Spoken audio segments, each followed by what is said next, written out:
Doug. I'm Logan's dad. When people think about overdose, they often imagine a kid who made one mistake, took one pill, and never woke up. But that wasn't Logan's story. Logan struggled. He battled addiction for years, tried to get better, tried to start over, but the world he was up against was poisoned, unforgiving, and full of traps. And in January of 2020, just months before Logan died, we lost his mom, Gina. That grief tore a hole in him, one I don't think he ever truly recovered from. This episode isn't just a tribute, it's a chance to let Logan speak. Not as a cautionary tale, but as a human being who felt deeply, who hurt quietly, and who still has something to say. If Logan could talk, I believe this is what he'd want you to hear. If Logan could talk to teens, I think he'd say, hey, if you're using or even thinking about it, just stop scrolling for a second. I know you think no one gets it, but I do. I didn't wake up one day and say, I think I'll become an addict. That's not how it works. It starts small. Maybe something to help you sleep, something to take the edge off, something to just feel a little bit better for a little while. And at first, it works. It gives you that breath of air when you're drowning inside. It numbs the pain when nothing else will. But eventually, the thing you use to survive starts destroying you. For me, it wasn't a single pill. It was one bad night. It was one slow slide into something that felt easier than asking for help. And then one day, I bought what I thought was heroin. That's what I thought I needed to feel okay. But what I got was a chemical cocktail: fentanyl, xylazine, cocaine, poison, masked as the same escape I'd leaned on so many times before. I didn't get to come back from that. You might be telling yourself, I'm just using occasionally, or I know what I'm getting, but I promise you don't. Not anymore. Not with the way the street supply is today. Dealers don't care about your future. Pills don't care if you got big dreams. Needles don't care if you swore it would just be this once. Please, don't test your luck. I thought I could handle it too. I thought I had time. You don't have to be perfect. You don't have to know what comes next. But you do have to stay alive long enough to figure it out. If you're using, talk to someone. If you're hurting, don't pretend you're fine. You're not weak for feeling overwhelmed. You're not broken beyond repair. I didn't get the chance to turn my life around, but you still can. And I believe if Logan could talk to parents, he would say something like, Dad, I know you loved me. I knew it even when I couldn't show it back. You did your best, and some days I made that impossible. I lied. I disappeared. I told you what you wanted to hear just by time. And yeah, I saw the hurt in your eyes. I felt the fear in your voice. But addiction doesn't just numb the pain, it numbs the guilt too. Still, I always knew you were there. I want you to understand something. I wasn't trying to die. I didn't want to leave you. I didn't want to break your heart. But after Mom died, something shifted in me. I didn't know how to carry that kind of pain. She was my anchor, and suddenly I was drifting, and I used to survive.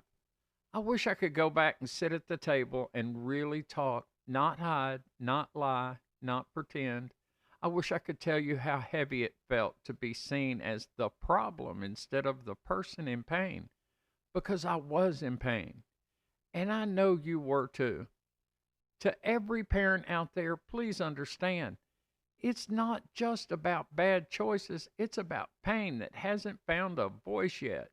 It's about mental health, trauma, loss, feeling like we're drowning in a world that doesn't slow down long enough to care. Don't wait until your child is gone to start really listening. Don't assume they're okay just because they smile in photos or show up to dinner. Ask them again.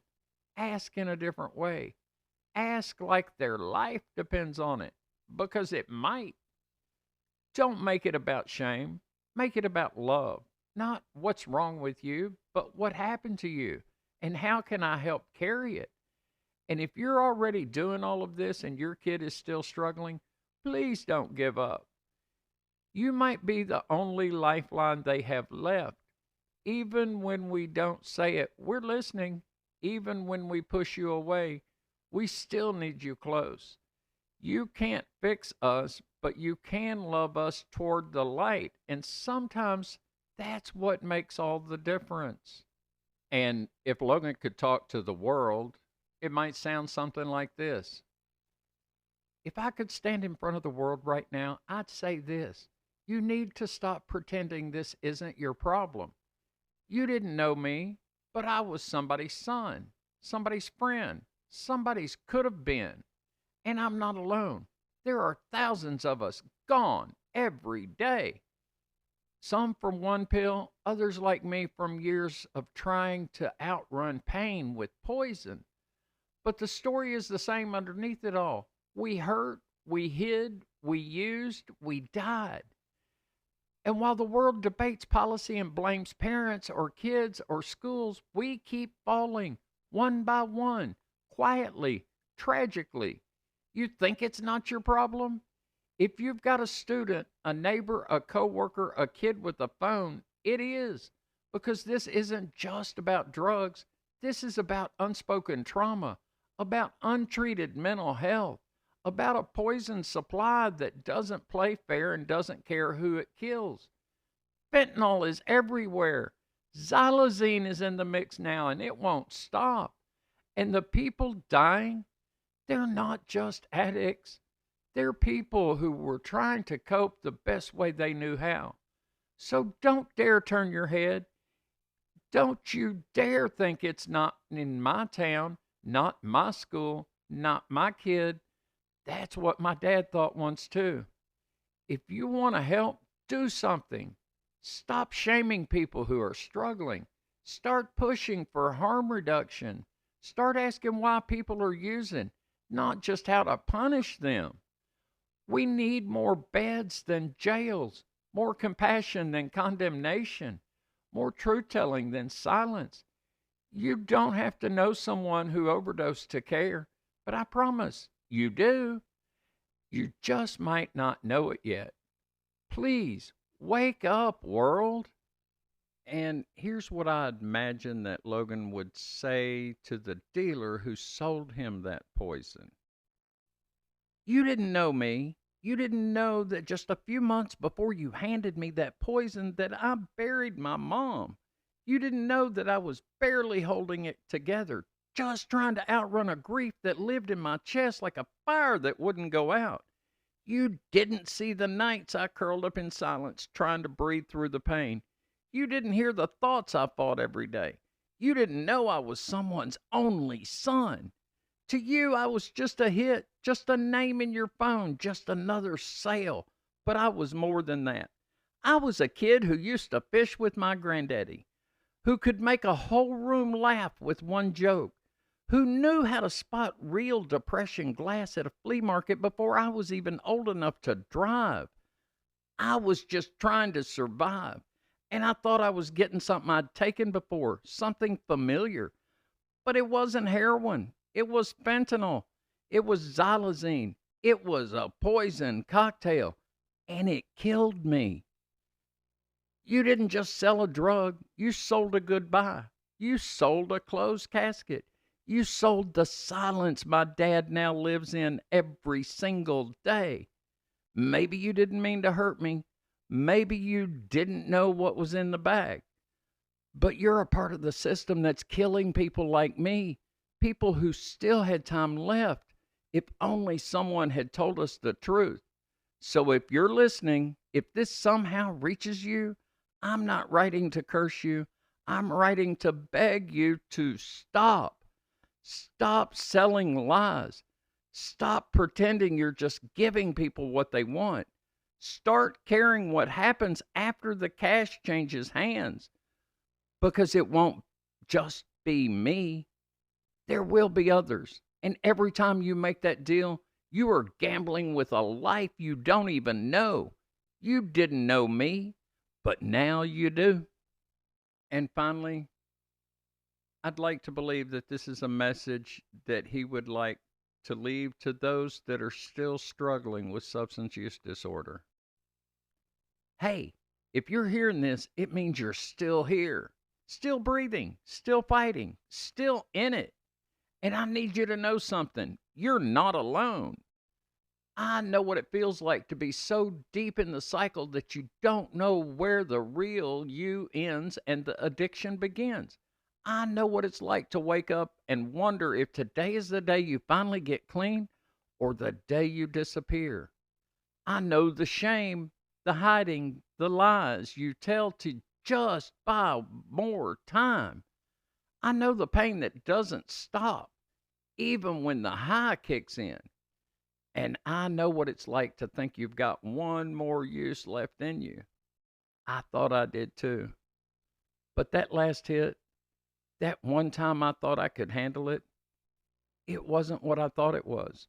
It was fentanyl, xylazine, and cocaine. It was death. And I didn't get to come back from it. But you still have a chance. There are people who love you, even if you think you've burned every bridge. There is help out there, even if you've relapsed. There's a life on the other side of this, even if you can't see it yet. You are not weak. You are not worthless. You are someone who's hurting and you deserve to heal. I didn't get to write this letter while I was alive. But if even one person hears this and decides to try again, then maybe my voice still matters. Please don't become the next story someone has to tell in past tense. Choose life, even if it's hard, even if it's messy, even if it's 1 minute at a time. You still have time. You are still worth saving. You are still loved, and your life is always worth living. And if no one else has told you today, I'm proud of you for holding on. Keep going. Love, Logan. You've just heard words that I believe Logan would say if he could talk to us now, from his heart, from his pain, from his wisdom that came too late. Logan wasn't a one pill story. He lived in the struggle. He loved through it. He fell. He got back up. He tried again. But the system he was trapped in, the pain he was drowning in, was bigger than any one conversation. And in the end, the heroin he thought he was using turned out to be laced with fentanyl, xylazine, and cocaine. It was a death sentence disguised as survival. And yet, if Logan could talk today, he wouldn't just tell you how he died. He'd tell you how to save someone else. He'd warn other kids. He'd tell other parents to lean in harder. He'd hold out his hand to those still caught in the storm and say, keep going. You still have time. And that's what I'm doing now, as his voice, as his dad. You've made it to the end of this episode. Please don't let it stop here. Share this episode. Reach out to someone you're worried about. Learn more about harm reduction, mental health, and overdose prevention. Get some Narcan and learn how to use it. You could be the reason someone chooses to live. Until next time, I am Logan's voice. I am Logan's dad, and I will not be silent any longer.